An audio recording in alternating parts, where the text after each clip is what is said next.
Alonyo echa producer skills on the beat ninga manyaga matuufu ye Elisa Mukisa tujja kubanga byonna tubikutuusaako mu maaso awo bice byabaddewo kiki kyamuse byonna n'abayimbi bakoleddeko byonna tujja kubanga tubikuwa ate mama Tamale Mirundi Junior avuddemu omwasi bukyanga bagoba omwana we ate ye Susan Makula awadde abasajja mmwe abagala okugaggawala amagezi bye mwasubiddwa mu mbaga ya Maya at 13 byonna nja kubanga mbikutuusaako ate munnange obadde okimanyi nti waliwo abavuddeyo nga bakambuwavu nnyo eri Rema Namakula byonna nja kubanga mbikutuusaako ate ye Tamale John ono nga mukulu wa Mirundi Junior naye bamuyisizaamu eggaali bingi nnyo byogenda okubanga oba byengenda okubanga mbikutuusaako nkugamba kimu nti mukwana woba oliyo nga tona subscribinga omukutu guli ku mukoka NCK TV subscribinga ringinga that notification bell sharinga likinga tweyongereyo tutandike ne producer yatuvudde ku maaso skills on the beat oyo nno akoze obuyimba obuwerako era nga mwe mulina kayimba kafiiye ne Babarita kayimba ako kakwata nnyo abantu omubabiro but unfortunately omukulu ono yavudde mu bulamu bw'ensi eno kansooke mukuweeko nga tanafa nenduka ekiseera nga nembulako nensooka nenziramuka emabega olw'ensonga ezitali zimu ngenda naye nga kasente zeekusa kasente kasooka nekabulamu nosooka noonyemu ku sente nasooka nenfuna hardship n'emikwano gyange nali nkola nagyo egimu twayawukana nga bamu mabanja. Omusajja wa Turuli yali nga azzeemuko ku maanyi nga yadde obulamu bwali si bulungi naye nga yeetetenkanya naye amawulire agaliwo gagambibwa nti yatwaliddwa mu ddwaliro Kiruddu nga amawugwe mbu nga galiko blood clot ekitegeeza mbu yabadde oba yeetaagisa okubanga oba alongoosebwa naye mbu banoonyeza essente bambi essente ne zigaana so bw'atyo n'abanga afa mu bulamu bw'ensi eno kankuweko omuyimbi wuno nga tunyonyola. Assalamu alaikum warahmatullahi wabarakatuh. Good morning. It's a sad morning. I will answer the news over there myself. Skills on the beat, producer Amanyi, producing the hits nyingi. N'abayimbi bangi bakoledde. But it's so sad. Afudde leero ku makya. Afudde mu ddwaliro Kiruddu. One of the reasons is he had the blood clots in his lungs. Ate badde tebasobola mukolako mu budde olw'ensonga yadde beetaagayo ku ssente omuntu gw'abadde naye tadde tasobola kufuna kiro ekyo. So, yeah. It comes to us. It's a lesson to everybody that's living. Work to impress your family, not any other person. Abantu abagamba simanyi bayimbi bayimba simanyi bubblegum music, simanyi the future of music, simanyi your future. You should care about your future, not everybody's future. Your future. The future and the situation how you're going to live your people. Yeah? You understand? Go video, go nga woman. You stay together because you have friends. You stay together. But the man died just because like the person that was with him, yajasobola ku affording osasula ssente ezazeetaagisa omuyambako okumugyamu klotsi muki mawuggwa ekiro ekyo kitegeera mwana. So when you work, when you get some money, zikose bulungi zitereke. Don't bato bange bayimbi bannange sigamba abakulu abatusingako basinga otegeera naye mmwe abazze mu mulembe gwaffe nsaba bambi mukozesa muziteeke mweyambe. Don't do showbiz to fit in. I don't say Skills didn't have money, but I mean he didn't have it at the time that he needed it. Otegeera olubaawo nga simanyi wabeerawo abateeseza gavumenti abagiwa amagezi abawa amagezi mmwe mugiwa amagezi ki temugyagaliza. Olumala nga Bobby agamba Kiruddu nga tukayana mbu Kiruddu biki kitegeera That guy is political. That guy is worried. But then maybe he's the person that's going to come out to tell something to the government about the people that you're not going to tell them. And you start opposing him. You say, but then I'm telling you, I'm not going to gamba.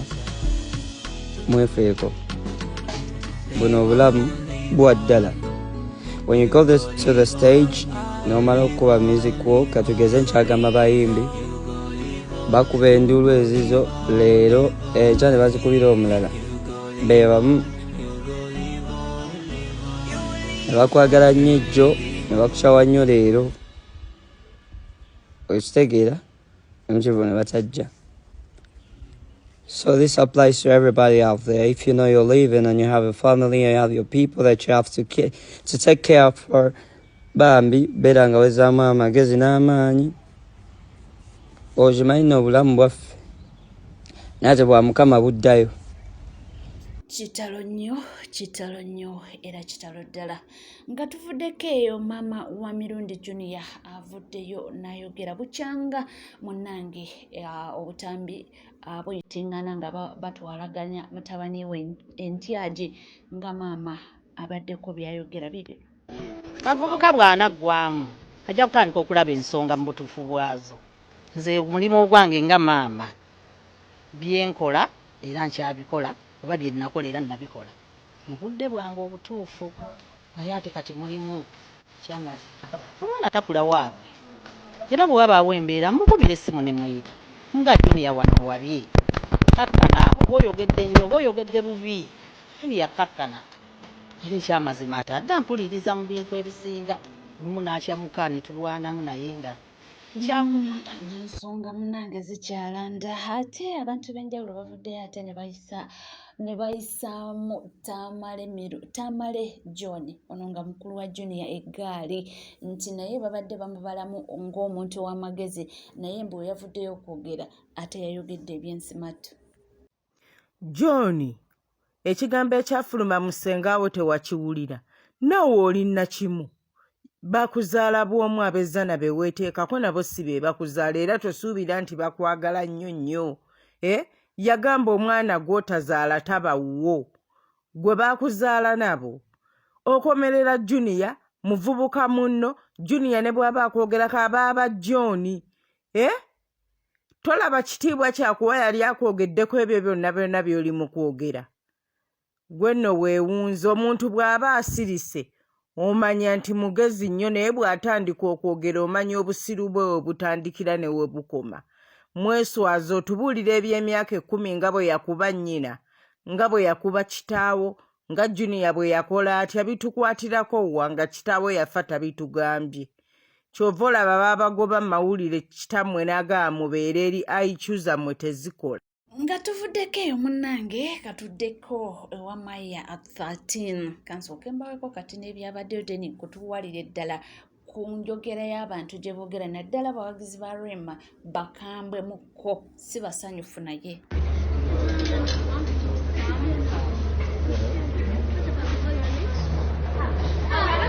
Badde bagabula keeki tuwalabyeko n'akatambi akalala nga bayimba ze happy birthday naye kakati byonna nga bigenda mu maaso. Abawagizi ba Rema Namakula bo abamu si basanyufu mbu kino kye yakoze kive mbu teyandibadde akkiriza okugenda ewa Eddie Kenzo bibino abantu bano nyawo Rema Namakula togambe nti gwe kyatuuse ku Zuki tewakirabye tewalabye kyatuuse ku mukyala wa Diamond Platinum even sina mukyala girlfriend tewalabye kyamutuuseeko kyogamba gwe kyoyagala kikutuukeko. Abantu balina ensonga zaabwe balina ebibuuzo byabwe gojja ne bidiversion bino ekyatuuseko oli nawe kijja kutuukako. Nno oli mukazi wattu girlfriend ye talina kyamanyi naye gwe wali mu maka twali twakusonyiwanga tugamba munnange osanga ensonga ezimu kuzaamuno byayo naye katusebe essaawa eno tulina ebibuuzo byaffe twagala ansa gwe tulaga nti mwe muli muti byonna ebiriwo byonna mwe muli muti oli mabegawe oli ekyamukubiza kwefuula understanding simanya girlfriend kye kyamukubiza ne kimugobya ne ku stage understanding girlfriend buli mbeera abaawo kati naawe weefudde understanding x ojja kubwa mukwano ono omukulu yagenda n'atuleetera kyawaadi ky'omusajja tumugamba vaayo nnyonnyole kyawaadi ky'omusajja wakifuna otya tannyonnyola award nakikwata mu museum y'eggwanga. Ne batugamba Eddie Kenzo awangulidde eggwanga Uganda award, simanyi atunze eggwanga, atunze olulimi Oluganda, biki eggwanga litunze. Yawaayo bbina lye n'atunda eggwanga lyaffe ffe bye tetugenda bikkiriza. Singa yaweerayo ebbina lye ne bayikalakata ne bamala ne bamuwa award n'agiteeka mu nnyumba ye, tetumuyinaako buzibu bwa bbina lye. Naye the moment wagambira mbu simanyi nawangulira eggwanga Uganda award, biba bitukwatako. Ffe tetulondangako kalulu kaffe oba tetukugambangako nti munnange genda otuwangulira award oweeyo ebbina lyo. Tetukigambangako era tetusobola kikkiriza. Tetusobola kubeera na award ya bbina mu museum y'eggwanga. Twali tumanyi award ya munne mwana waffe yayimbye alina eddoboozi kumbe lya bbina. Award ya bbina erina museum y'eggwanga ogenda gijjayo. Wekikulema okunnyonnyola n'otubuulira amazima, genda gyo kyawadi ky'omusajja okiteeke mu nnyumba yo. Ate nga tuvuddeko omunnange Susan Makula mukyala Bujinga awadde abaami amagezi nti mmwe abali abaagala eky'obugagga oba okugaggawala mukole bino. Talekeka omusajja yenna bw'oba oyagala okugaggawala weesonyiwe kye bayita abakazi ofune omukazi. Wangi weesonyiwa abakazi funa omukazi. Oyo ye mukyala Bujinga omu bw'ati. Ate ye mwana mulenzi muyimbi w'eggwanga wano Uganda, naye nange mu butuufu simanyi byayimba, ayitibwa Kapiripiiti. Avuddeyo si musanyufu era awanda muliro eri pengepenge. Mupengepenge yamwogeddeko ebigambo naye amuwadde last warning. Bibino Ngono yakwata mu kapiripiiti ono yange bayita kapiripiiti ngenda mujja mumunoonyerezako yakwata kapiripiiti. Kapiripiiti oyo yange ono yanga asiba akaviiri waliwo amukozesa naye ngenda binoonyerezaako ng'amukozesa naye bisekisa akozesa kana kapiripiiti naye ngenda mumanyi akozesa mwana atanneetuuka naye kapiripiiti yalanda dda mumulaba embeera ze. Kapiripiiti agala kuteekawo naye kiraani ye bampita Kapiripiiti omubaya. I'm called Kapiripiiti omubaya. Leero nsazeewo nveeyo ne defending kulw'ebigambo ebibi abantu bye bajja banjogerako. Today I decided to come to defend for myself because many people talking bad words to me. Omukulu pengepenge byonna byonna bye wanjogeddeko nabiwulidde era babintuusizzaako. Nembadde nkusaba onneesonyiwe kuba nze mwana nvudde wala. Oyinza okuba tonjagala nze omuntu era nga toyagala nnyimba zange.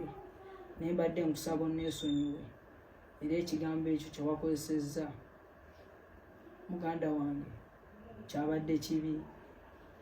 Osobola okunjogerako byonna byonna, osobola okunwanisa mu ngeri yonna yonna gy'oyagala, naye tunwanisa mu ngeri efaananiza bwetyo kubanga oba osuula kaliya yange. Yoyo omuyimbi Kapiripiiti naye mu butuufu nange simanyi ennyimba ze naye nga muyimbi we waffe waneeno mu ggwanga Uganda.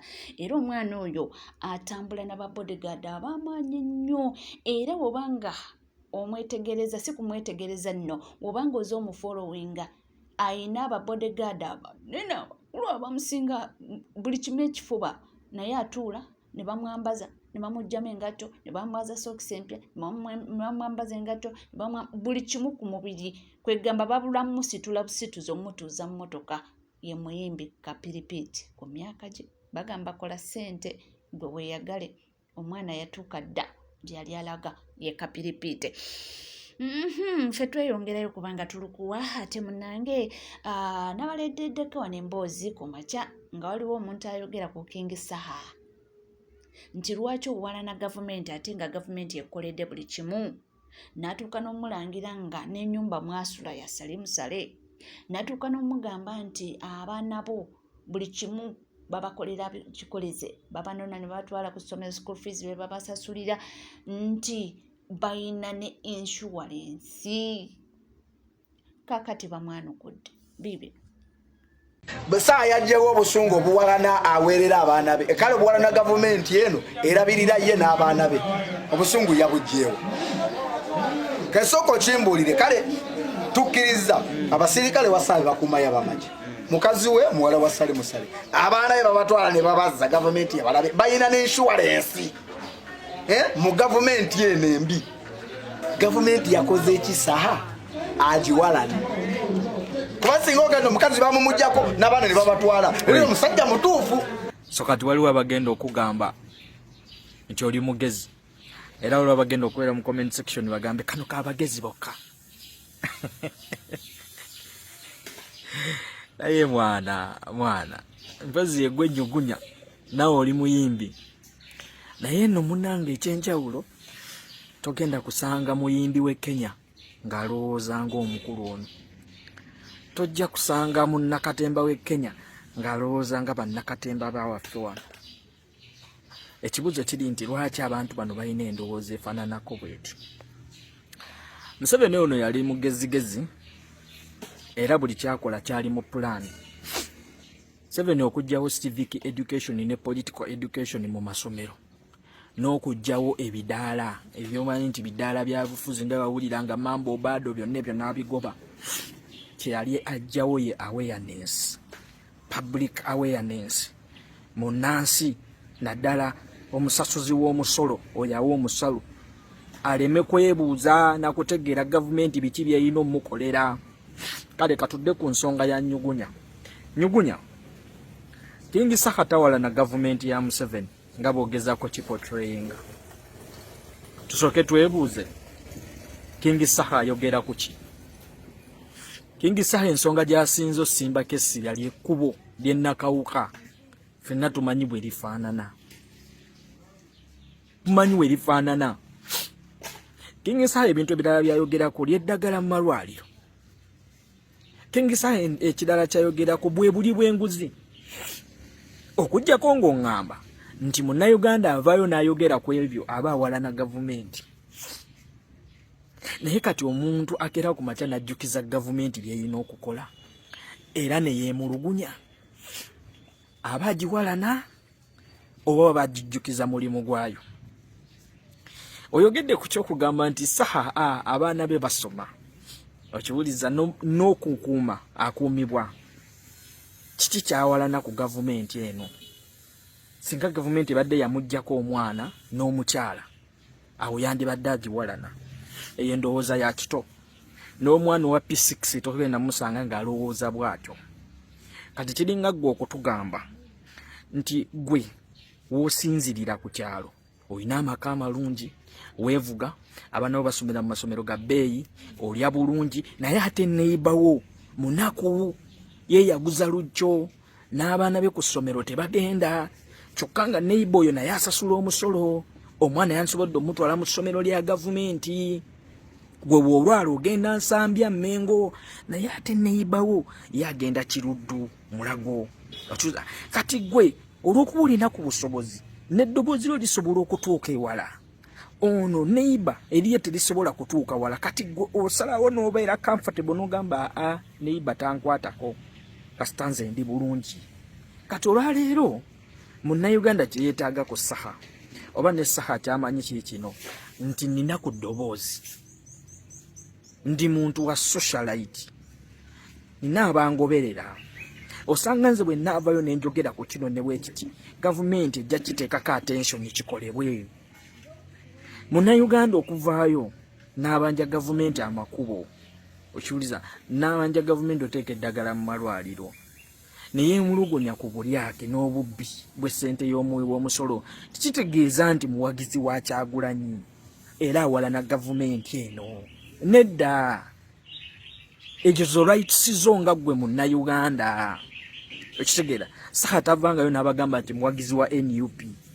Saha ayambala ovulo n'ateekako n'enkofiira ya people power. Kitegeeza wa people power amaanyi g'abantu era akozesaaga amaanyi g'abantu. Tekijjaawo okuba Saha nti Bobi Wine kyaliwe bino byogerako byonna teri atakimanyi. Nabagamba tosinga Bobi Wine kumanya abantu basembeza. So Munnayuganda kyeyeetaaga ku Kingi Saha ly'eddoboozi lye. Okitegeera bangi nnyo tubalina wano bannaffe nga bakozesa amakubo ge gamu mu Kampala ge tukozesa nga bayita ne mu 6th Street Industrial Area naye nga they are comfortable bamativu n'enguudo nga bwe zifaanana. okiwuliriza gwe oba osobola okugenda Emmengo osobola okugenda Ensambya ate nze eyo level sigisobola nze nsobola ya Kiruddu ne Mulago naye eyo level gye nsobola wagenda yeddagala gyeriri era ndisangayo n'abasawo basasulwa so tuleme kubeera na ndowooza ya kiwuggwe efaananako bweto kati nawe oddayo awaka abaana ne bakwaniza ne bagamba dadde kulikayo sakatawala na gavumenti eno saka atuukiriza buvunaanyizibwa bwe nga munnayuganda ekyo kye twagala munnayuganda akimanye tekimukakatako complaininga ku kkuba eritakoleddwa kimukakatako complaininga ku bulyake kimukakatako complaininga ng'eddagala teririimu mu malwaliro tuli ku NCK TV nkugamba kimu nti woba oliyo nga tona subscribinga kekadde subscribinga ringinga that notification bell sharinga likinga ebisigadde nkomawo nabyo tovaawo